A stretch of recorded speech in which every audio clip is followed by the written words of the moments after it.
the superhero film genre go the way of the Western? That seems to be a question that comes up often.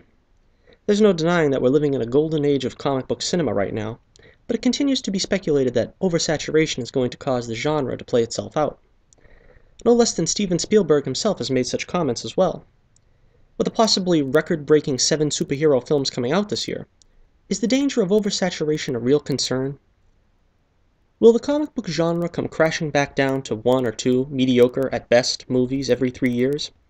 Can that be prevented? Will the superhero genre really go the way of the Western? Well, to answer that question, we need to look at the rise and fall of the Western itself as popular entertainment. It's true that at one time the Western was inescapable. From the early days of film to serials and radio, Westerns were there en masse. They were fairly inexpensive entertainment intended for the whole family. If you could ride a horse and play a guitar fairly well, you had a shot at becoming the next Western star. It was driven by simple morality tales of good over evil. You could pretty much tell what side of the fence a character came down on in terms of morals by what color hat he wore. As time went on, a new era of the Western began, this time on TV. Kids that grew up with Western serials and B-pictures were now able to introduce that bygone era to their children with shows like The Rifleman, and the immensely popular Bonanza and Gunsmoke, which ran a then unheard-of 20 seasons. Eventually, with the tumultuous 60s winding down, the spaghetti Western became popular. And it seemed just the shot in the arm that the genre needed to shake up the status quo, introducing a moral gray area, with the hero being far less altruistic than his predecessors. The problem then became that as the 70s began, that approach not only became the norm, but the concept escalated. No longer was the hero an altruistic leader of morality, but a shiftless loner, out only for his own gain, forsaken by society, seeking revenge against the institutions and peers that did him wrong, and doing unto others before they could do unto him in bloody fashion. The women were affected worst of all. No longer the innocent flirtations between Matt Dillon and Miss Kitty being the norm. Instead of looking up to the hero with innocent admiration, all the women inevitably became saloon hall floozies or traumatized rape victims, sometimes both in the same movie. Sure, you had a handful of innocuous for-the-family westerns in the 70s, such as The Apple Dumpling Gang and Little House on the Prairie on TV, but the age of the cowboy action hero was over. The western died as a popular form of entertainment when you couldn't bring your kids to the westerns anymore. It had ceased to be a form of across-the-board family action-adventure entertainment. What concerns me is that we're possibly not too far off from the same happening with the superhero genre. In recent times, the grim and gritty, dark and realistic form of superhero in live action has been rallied for by some, regardless of it failing in most cases. Many lose sight of the fact that the superhero genre was meant to be fun and colorful from the first. Marvel Studios seems to have gotten that fact quite clearly, producing family-friendly crowd-pleasers. But at the same time, the detractors deride them for being cookie-cutter and formulaic in approach, if not in tone. And it's fair to say their variety in tone is what ensures a certain amount of freshness in their films.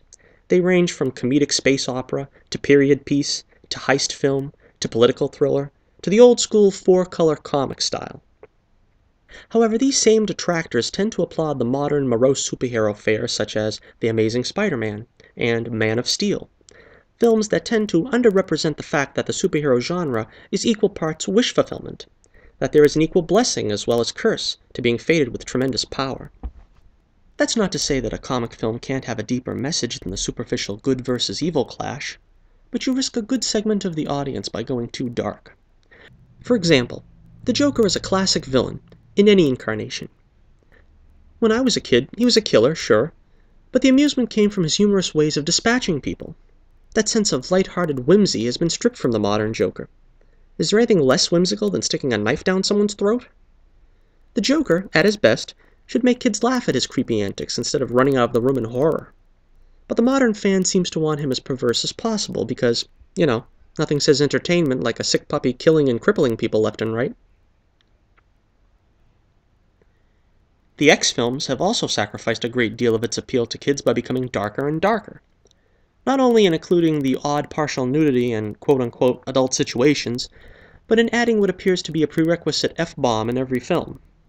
One would think the X-Men should be accessible to children for its positive message of tolerance, but still we have fans clamoring for an R-rated Wolverine film because, you supposedly can't do justice to Wolverine without visible bloody body parts flying through the air. That's how it stands with DC and Fox, but even Marvel have acquiesced to fans' darker impulses with their Netflix slate of edgy fare already comprised of Daredevil and Jessica Jones.